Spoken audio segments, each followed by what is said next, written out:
Saturday night routine தாங்க பார்க்க போகிறோம். இன்றைக்கி சாட்டர்டே அப்படிங்கிறதுனால எங்கள் ஏரியாவில் வந்து மார்க்கெட்டு போட்டிருப்பாங்க. ஸோ மார்க்கெட் போய் ஈவினிங் நான் விசிட் பண்ணிவிட்டு வந்தேன். அங்கே வந்து கொஞ்சம் ஃப்ரூட்ஸ் அண்ட் வெஜிடபிள்ஸ் வாங்கலான்னு போனப்போ இந்த பப்பாயா வந்து இன்றைக்கி பார்த்தேன். 1 kg வந்து 35 பாட்டு இங்கே போட்டிருந்தாங்க. இந்த தேங்காய் வந்து 10 பாட்டு தாங்க. ரொம்பவே சீப்பாக இருந்துச்சு. பப்பாயா பார்த்திங்கன்னா எனக்கு வந்து 1.5 கிலோ கிட்ட இருந்துச்சு. 45 பாட்டு வாங்கிக்கிட்டாங்க. அப்புறம் இங்கே புதினா கொத்தமல்லி அப்படின்னு பார்த்தீங்கன்னா 5 பாட்டுக்கு இங்கே கிடைக்கும். மேக்ஸிமம் 5 பாட்டு தான், இல்லாட்டி 10 பாட்டுக்கு கிடைக்கும். தக்காளி ரேட்டு ரொம்பவே கம்மியாயிடுச்சுங்க.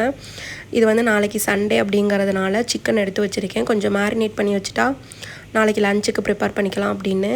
என்கிட்ட ஆல்ரெடி தக்காளி நிறையாவே இருந்துச்சு. என் ஹஸ்பண்டுக்கு வந்து தக்காளி வெங்காயம்லாம் வந்து ஸ்டாக் எப்போவுமே இருக்கணும். அவங்களுக்கு வந்து அதெல்லாம் தீரவே கூடாது. ஸோ வந்து வாங்கிக்கிட்டே இருப்பாங்க. அதனால் எக்ஸ்ட்ராவே இப்போ நான் வந்து 1 kg வாங்கிக்கிட்டேன். கரெக்டாக வந்து நம்மளுக்கு சாட்டர்டே சண்டே அப்போ தான் அந்த மாதிரி ஜிஞ்சர் கார்லிக் பேஸ்ட் எல்லாம் முடிஞ்சு போயிடும். ஸோ அதையும் கொஞ்சம் அறுத்து கட் பண்ணி அரைச்சி வச்சிட்டோன்னா கரெக்டாக இருக்கும்ன்ட்டு. அதுக்கப்புறம் நான் தங்கியிருக்க அக்காமடேஷன் கீழே வந்து இந்த பாண்டான் லீஃப் இருக்குது. அதையும் தண்ணியில் வந்து ஊற போட்டுருவேன். ஏன்னா அங்கே கொஞ்சம் வேலை பார்க்குற இடத்துல இருக்கிறதுனால கொஞ்சம் டஸ்ட்டெல்லாம் நிறையா இருக்கும். அப்புறம் ஈவினிங் வந்து நைட் டின்னருக்கு வந்து தக்காளி சட்னி செய்யலாம் அப்படின்னு சொல்லிட்டு கொஞ்சோண்டு மாவு இருந்ததுனால தக்காளி சட்னி செய்யலான்ட்டு பெரிய வெங்காயம் சின்ன வெங்காயம் எல்லாம் போட்டுட்டு, இங்கே பார்த்திங்களா ஒரே ஒரு ரெட் சில்லி தான் நான் யூஸ் பண்ணுவேன். இது வந்து தாய் ரெட் சில்லிங்க. பயங்கர காரமாக இருக்கும். ஸோ ஒன்று தான் நான் யூஸ் பண்ணுவேன். எங்கள் 2 பேருக்கும் நான் 4 தக்காளி போட்டேன். அதுவே கொஞ்சம் ஜாஸ்தி தான்.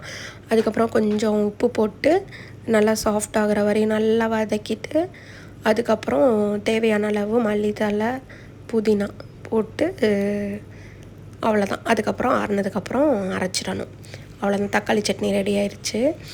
அதுக்கப்புறம் வீக் லாஸ்ட்டு எண்ட் ஆயிடுச்சு இல்லைங்க. அதனால் தோசை மாவுலாம் ஃபுல்லாகவே காலி ஆயிடுச்சு. இது லாஸ்ட்டாக இருக்கிற கொஞ்சம் லாஸ்ட் பேட்ச்சு.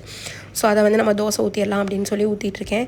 இந்த தோசை பார்த்திங்கன்னா எப்படி வருதுன்னு பாருங்களேன். இதை வந்து தாய் ரைஸில் நான் செஞ்ச தோசைங்க. நம்ம இந்தியன் ரைஸில் கூட இவ்வளோ சூப்பராக நான் இங்கே வந்தது கிடையாது. தாய் ரைஸில் ஃபுல் அண்ட் ஃபுல் இது வந்து தாய் ரைஸும் நம்ம உளுந்து போட்டு அரைச்சது தான். எவ்வளோ கிறிஸ்பியாக வருது பார்த்திங்களா. இதுக்கு வந்து நான் நிறைய எக்ஸ்பிரிமெண்ட் பண்ணி தாய் ரைஸில் எப்படி இந்தளவு கிறிஸ்பியாக கொண்டு வரலான்னு நிறைய எக்ஸ்பிரிமெண்ட் பண்ணி இந்த அளவுக்கு நான் வர வச்சுருக்கேங்க. தாய் ரைஸில் இப்படி தோசை வரவே வராது யாருக்குமே. இங்கே உள்ள நிறையா ஃப்ரெண்ட்ஸும் சொல்லியிருக்காங்க. நெக்ஸ்ட்டு வந்து தோசை பேட்டர் ரெசிபி வேணும்னா கமெண்ட் பண்ணுங்கள் கீழே.